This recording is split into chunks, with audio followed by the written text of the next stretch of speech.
আসসালামু আলাইকুম। আমি আখি বাংলাদেশি ব্লগ চ্যানেল থেকে বলছি।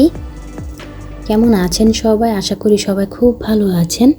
আমিও আল্লাহর রহমতে মোটামুটি ভালোই আছি। আল্লাহর রহমতে আপনাদের দোয়ায় ভালোবাসায় এই তো কিছুদিন যাবত অনেক ব্যস্ততার মধ্যে কাটাচ্ছি। পারিবারিক নানান সমস্যা চলছে, এটার সমস্যা ওটার সমস্যা। শাশুড়ি মার একটু অসুস্থ, নিজের মাও অসুস্থ, ভালো থাকে না কেউই। আবার ফুফু শাশুড়ি কিছুদিন আগে ইন্তেকাল করিয়াছে। এই জন্য এভাবে করে ঠিকমতো ভিডিও আপলোড করতে পারছি না। অনেক ভিডিও জমিয়ে রেখেছি কিন্তু কিছুতেই আপলোড করতে পারছি না। এই জন্য অনেক দিন পরে চেষ্টা করলাম আজকে একটা ভিডিও আপলোড করি, আপনাদের সাথে একটু একটু করে তুলে রেখেছিলাম। যাই হোক, এই তো যেদিন আমার ফুফু শাশুড়ি মারা গিয়েছে, আমরা ওদিন গিয়েছিলাম। এটাই তার ভিডিওটা। ওখানে গিয়ে বেশিক্ষণ সময় আর থাকতে পারিনি। বেশিক্ষণ সময় বলতে সকালে গিয়েছি, বিকাল দিক দিয়ে এসে পড়েছি। চিন্তা ভাবনা ছিল রাত্রে থাকবো, কিন্তু আর থাকা হয়নি, শাশুড়ি মাও অসুস্থ। যাই হোক, আবার ওখান থেকে আবার রওনা দিয়ে ফেললাম। তো সন্ধ্যা হয়ে আসছে, রওনা দিয়ে ফেলেছি, নাইলে আবার দেরি হয়ে যাবে। রাত্রে আবার একটু কিন্তু বাইরে অনেক বাতাস পড়ে, অনেক বাতাস গাড়িতে উঠলে কিন্তু অনেক বাতাস লাগে। তখন আবার দেখা যায় নিজেদের ছেলে মেয়েদের অনেক সমস্যা হয়ে যাবে, ঠান্ডা লেগে যাবে। কিছুদিন যাবত ঠান্ডাটা একটু বেশি উঠছে, আবার একটু কমে যাচ্ছে।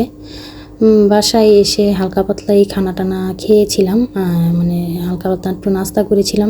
আস্তে আস্তে সন্ধ্যা হয়ে গিয়েছিল, কিন্তু আর করতে পারিনি। তারপরে কিছুক্ষণ রেস্ট নিয়ে তারপরে তো রাত্রে একটু পিঠা বানাবো।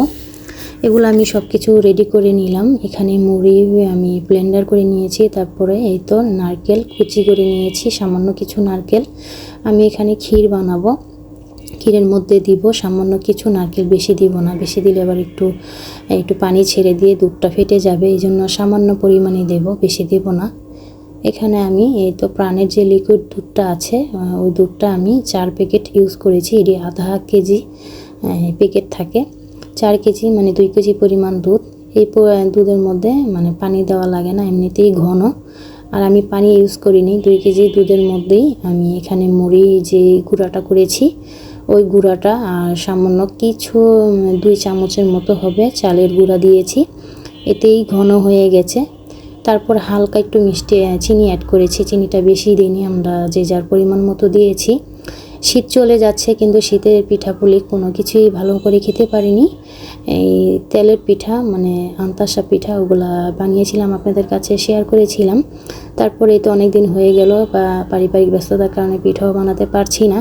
চিন্তা করলাম আজকে কিছু পিঠা বানাই, সবাইকে নিয়ে খাবো। কারণ শীত গেলে তো আর শীতের পিঠা মজা লাগে না, এই গরমের দিন আসলে বেশ একটা মজা লাগে না। তারপর এতে আমি এখানে চিনি অ্যাড করলাম সামান্য কিছু চিনি, বেশি চিনি দিইনি। কারণ বেশি চিনি আবার খেতে পারি না, খুবই বাজে লাগে। আবার বেশি চিনি দিলে দেখা যায় ব্যাটারটা যে ক্ষীরটা বানাচ্ছি, ক্ষীরসাটা ওটাও পাতলা হয়ে যাবে। এই জন্য অল্প পরিমাণেই চিনি দিলাম। নানান ব্যস্ততার কাজে কোনো মতো ভিডিও দিতে পারছি না। জরুরি একটা কথা বলতে তো ভুলে গিয়েছি। আপনাদের কাছে অনুরোধ জানাচ্ছি, এই পর্যন্ত যারা আমার ভিডিওটা দেখছেন, একটা লাইক এখনও দেননি, অবশ্যই অনুরোধ জানাচ্ছি একটা লাইক দিয়ে ভিডিওটা দেখা শুরু করবেন। দেখতে দেখতে যদি ভিডিওর কোনো অংশ ভালো লাগে, অবশ্যই পাশে থাকা বেল আইকনটি ক্লিক করে রাখবেন, যাতে নতুন ভিডিও ছাড়ার পর আপনাদের কাছে পৌঁছে যায়। এই তো। আর যারা অলরেডি আমাকে বন্ধু বানিয়েছেন, প্লিজ আমার পোস্ট সেকশনে ওই জায়গায় একটা পোস্টের মধ্যে একটা কমেন্ট করে রেখে যাবেন। আমি কিছুদিন যাবত অনেকের ভিডিও দেখতে পারছি না। তারপর অনেকের ভিডিওতে যারা আমাকে নতুন বন্ধু বানিয়েছেন তাদের ভিডিও দেখতে পারছি না। আপনারা এই জন্য কোনো মন খারাপ করবেন না, আমি একটু সময় করে অবশ্যই চলে যাব। আমি এটা একটা পোস্টের মধ্যে বলে দিয়েছিলাম। তারপর অনেকে দেখে যারা সাবস্ক্রাইব করেছেন তারাও দেখি সাবস্ক্রাইব কেটে নেন। এটা না খুবই কষ্ট লাগে, দিয়ে আবার কেটে নেন কেন? যদি ইচ্ছে হয় দিবেন, মন থেকে দিবেন, কাটবেন না। কিন্তু দিয়ে কেটেন না, দিয়ে কাটলে একটা অনেক খারাপ লাগে। আমি এ পর্যন্ত যাদেরকে নতুন বন্ধু বানিয়েছি তারা আমাকে অনেকেই দেয়নি, মানে অনেকেই বন্ধু বানায়নি, কিন্তু আমি কারো ভিডিও গিয়ে এরকম সাবস্ক্রাইব কাটেনি। এটা কিন্তু খুব একটা কষ্টকর বিষয়। জানি না কেন এরকম করেন আপনারা। হয়তো বা একটু দেরি হয় কিংবা সময় সুযোগ করে দেখতে পারি না, কিন্তু আমি অবশ্যই সুযোগ পেলে আমি অবশ্যই সবার পরিবারে যাই। কিছুদিন যাবত মানে রাত্রে কাজকর্ম করলে শরীরে অনেক খারাপ লাগে। আমি সবসময় রাতেই ভিডিও দেখি, সারাদিন মোবাইল তো ওরকম একটা দেখতে পারি না। এই জন্য যেদিন একটু ভালো লাগে সবার ভিডিও গিয়ে দেখি। কিন্তু আজকে 3-4 দিন যাবত শরীরটা অনেক খারাপ থাকে, এই জন্য দেখতে পারি না। শরীরে মন কিন্তু এমনি ক্লান্ত লাগে। আবার রোজাও ছিলাম, সপ্তাহে 2 দিন সোমবার আর বৃহস্পতিবার রোজা থাকি, এই জন্য কিন্তু তেমন একটা দেখতে পারি না। দুপুরে মানে সন্ধ্যার পরে খাওয়া দাওয়া করলে আর কোনো কিছুই ভালো লাগে না করতে। আবার একটু শীতটা আমাদের এই জায়গায় অনেক শীত, কোনো কিছুই করতে পারছি না। যাই হোক, অনেক কথাবার্তা বললাম, যদি কোনো ভুল ত্রুটি হয়ে থাকে ক্ষমার দৃষ্টিতে দেখবেন। কারো উদ্দেশ্য করে আমি কথাগুলো বলিনি, কিন্তু সবচেয়ে বেশি খারাপ লাগে যে সাবস্ক্রাইব দিয়ে আবার কেটে নেন, এটি খুব কষ্টজনক লাগে। এটা করেন না প্লিজ প্লিজ, এটা কেউ করবেন না। আমি আজও পর্যন্ত কাউকে এরকম করিনি, কিন্তু কে কেন জানি আমাকে এরকম করছে। বিষয়টা অনেকই খারাপ লাগে।